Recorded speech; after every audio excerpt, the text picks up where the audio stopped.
بسم اللہ الرحمن الرحیم نحمدہ ونصلی علی رسولہ الکریم اما بعد۔ تعارف سورہ جمعہ۔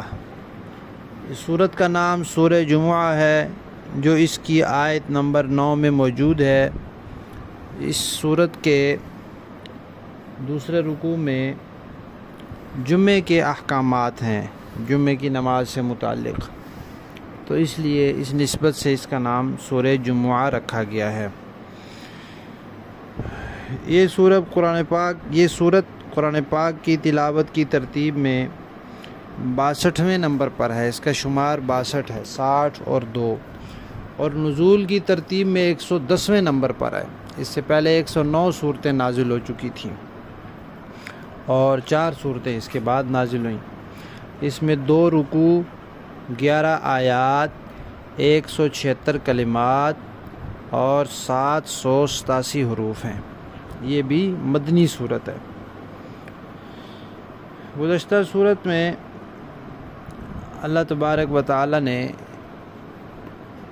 خاتم الانبیاء صلی اللہ علیہ وسلم کی بشارت کا تذکرہ فرمایا تھا کہ عیسیٰ علیہ السلام نے بشارت دی تھی کہ ایک نبی آ رہے ہیں جن کا نام احمد ہوگا۔ تو اس صورت میں خاتم الانبیاء صلی اللہ علیہ وسلم کی بعثت، اس بعثت کے مقاصد اور اس بعثت کی عمومیت کا ذکر ہے۔ یعنی خاتم الانبیاء صلی اللہ علیہ وسلم کو اللہ نے بھیجا ہے، وہ بھی اللہ کے نبی ہیں، اور اسی بشارت کا مصداق ہے جو عیسیٰ علیہ السلام نے دی تھی۔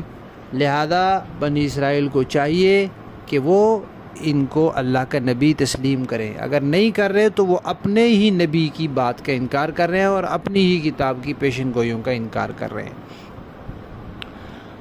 اور پھر خاتم الانبیاء صلی اللہ علیہ وسلم کی بعثت کے جو مقاصد ہیں وہ بتائے۔ وہ قرآن پاک میں اور بھی کئی جگہ ہیں کہ اللہ تعالیٰ نے 4 فرائض آپ کے ذمہ رکھے کہ لوگوں کو قرآن کی آیات تلاوت کر دیں، پڑھ کر سنا دیں، تاکہ لوگ بھی اسی طرح پڑھیں جس طرح قرآن نازل ہوا، صحیح مخارج کے ساتھ، صحیح صفات کے ساتھ، صحیح تجوید کے ساتھ۔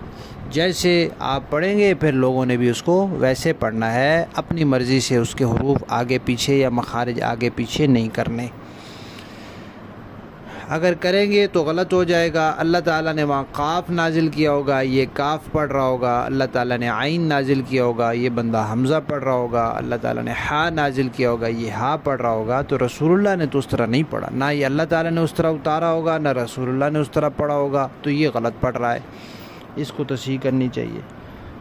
اور دوسرا تزکیہ نفس کے دلوں کو صاف کرنا باطنی بیماریوں سے، جو جیسے جسم انسان کا ایک حصہ ہے، ایسے ہی روح بھی انسان کا حصہ ہے، کیونکہ انسان روح اور جسم کے مجموعے سے بنا ہے۔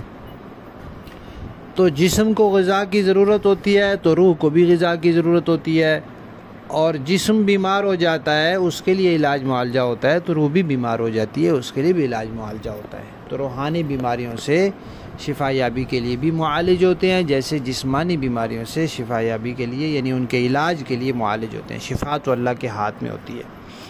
تو انبیاء جو ہیں وہ دلوں کا تزکیہ فرماتے ہیں، اور یہ اللہ تبارک و تعالی نے نبی پاک صلی اللہ علیہ وسلم کی صحبت، آپ کی مجلس کی برکت رکھی تھی کہ جو اس ایمان کی حالت میں اخلاص کے ساتھ اس مجلس میں جاتا تھا اس کا دل بیماریوں سے پاک صاف ہو جاتا تھا۔ تو یہ تزکیہ نفس بھی آپ کی ایک ذمہ داری تھی۔ پھر کتاب کی تعلیم دینا کہ صرف قرآن پڑھ کر نہیں سنانا کہ اس کی تلاوت کرو، صرف الفاظ پڑھنے سے تو نصیحت حاصل نہیں ہوتی۔ قرآن تلاوت کی کتاب بھی ہے، لیکن اصل میں تو یہ کتاب ہدایت ہے، کتاب نصیحت ہے۔ نصیحت کے الفاظ کو رٹا لگانے سے نصیحت نہیں ملتی، نصیحت کا معنی اور مفہوم سمجھنے سے نصیحت ملتی ہے۔ ہدایت کے لیے معنی اور مفہوم سمجھنا ہوتا ہے، اس لیے نبی پاک قرآن کے معلم بھی ہیں، قرآن کے معنی اور مفاہیم سکھانے والے بھی ہیں۔ لہذا قرآن کے معنی اور مفاہیم جو نبی پاک اپنے قول اور عمل سے بیان فرمائیں گے وہ درست ہوں گے، وہی تشریح اور وہ تفسیر قرآن کی صحیح ہوگی۔ اور چوتھی چیز تعلیم حکمت کہ قرآن کے علاوہ بھی بہت کچھ اللہ تعالیٰ نے آپ کو دیا ہے. یہی نہیں کہ صرف قرآن پڑھ کر سنایا اور اس کا معنی مفہوم سمجھایا. بہت سے احکامات ایسے بھی ہیں دین کے جو اللہ تعالیٰ نے قرآن میں نہیں نازل فرمائے، نبی پاک کی زبان سے امت تک پہنچائے. تو اس کو تعلیم حکمت کہا گیا کہ یعنی آپ صلی اللہ علیہ وسلم کی احادیث اور آپ کی سنت. تو یہ 4 مقاصد لے کر آپ صلی اللہ علیہ وسلم دنیا میں تشریف لائے. تو جب علماء کرام انبیاء کے وارث ہیں تو ان کے بھی یہی مقاصد ہیں کہ وہ لوگوں کو قرآن صحیح تجوید کے ساتھ پڑھ کر بھی سنائیں اور تزکیہ بھی کریں. پہلے اپنا کروائیں، پھر دوسروں کا بھی کریں، اور قرآن کی تعلیم بھی دیں اور سنت کی تعلیم بھی دیں. یہ علماء کرام کی ذمہ داریاں ہیں.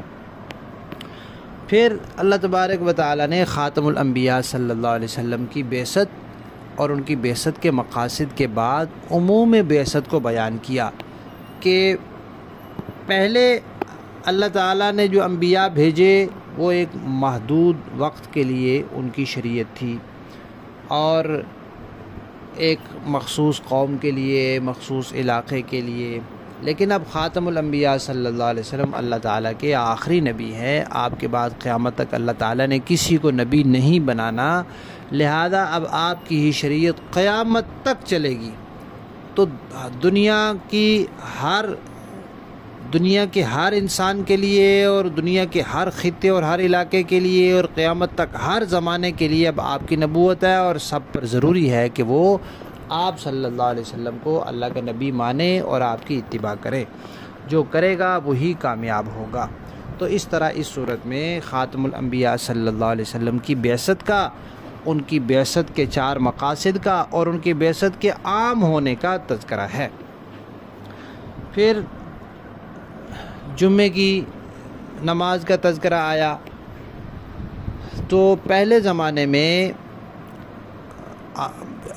شہروں کی آبادیاں اتنی زیادہ نہیں ہوتی تھیں، اس لیے جامع مسجد ایک ہوتی تھی اور دوسری مسجدیں جو ہیں وہ زیادہ ہوتی تھی. وہ لوگ اپنے اپنے محلوں کی مساجد میں، اپنے ڈیروں کی مساجد میں، اور جیسے بستیاں ہوتی ہیں چھوٹی چھوٹی، وہاں ایک مسجد بنا لیتے ہیں. تو وہ اپنے اپنے قبیلوں کی مساجد میں نماز پڑھ لیا کرتے تھے، لیکن جمعہ ایک جگہ ہوتا تھا.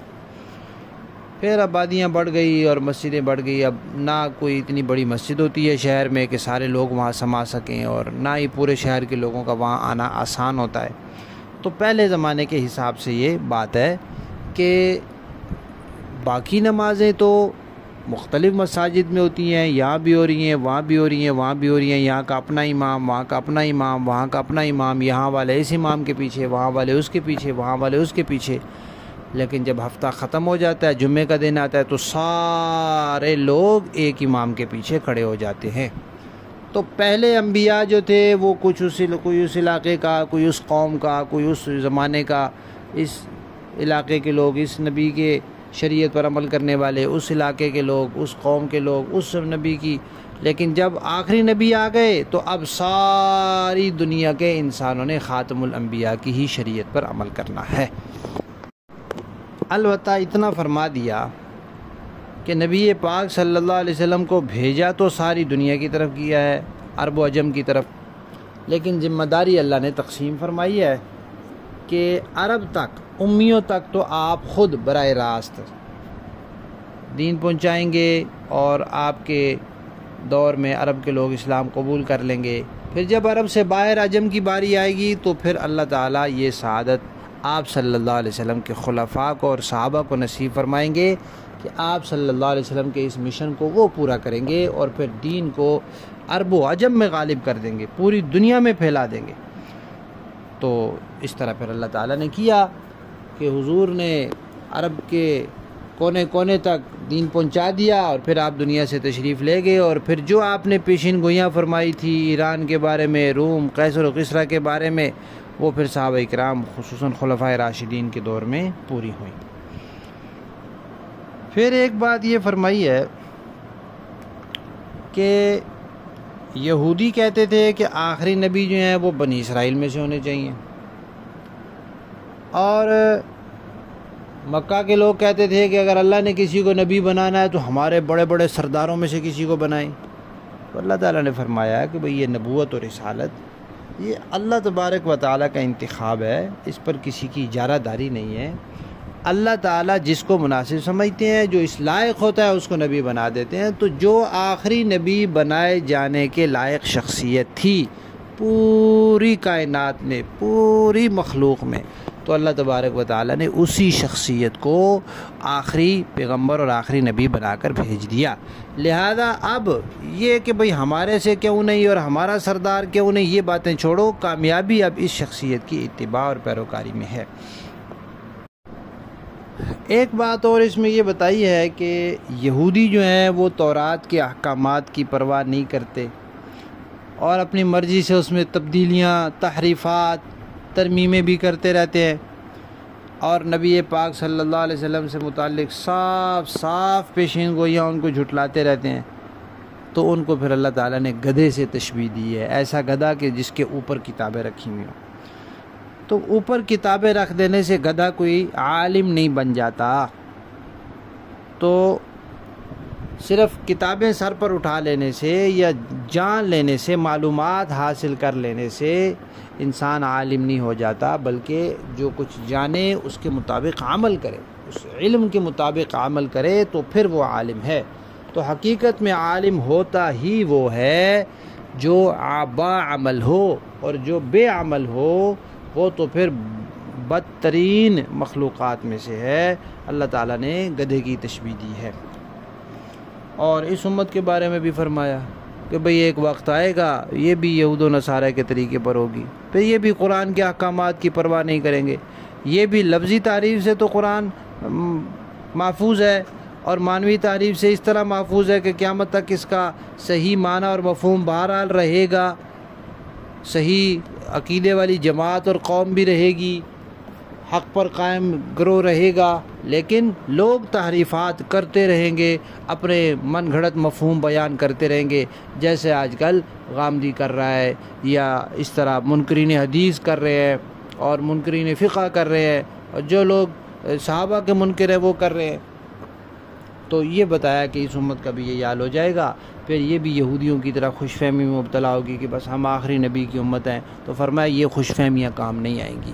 جیسے یہودی بھی تو انبیاء کی اولاد تھے، تو ان کی وہ خوش فہمیاں ان کے کام نہیں آئیں، اور اللہ کا غضب اور لعنت ان کے اوپر ہو گئی. پھر جمعے کی نماز کے بارے میں احکامات ہیں کہ بھئی جمعے کی اذان کے بعد ہر قسم کی خرید و فروخت بالکل ناجائز ہے، اور جب جمعے کا خطبہ، جمعے کی اذان ہو جائے تو پھر جمعے کے وقت علاوہ اور کسی بھی کام میں لگنا جائز نہیں ہے، درست نہیں ہے. خصوصاً نبی پاک صلی اللہ علیہ وسلم جب جمعے کا خطبہ دے رہے ہوں تو کسی کو وہاں سے بالکل کسی کام کے لیے نہیں جانا چاہیے.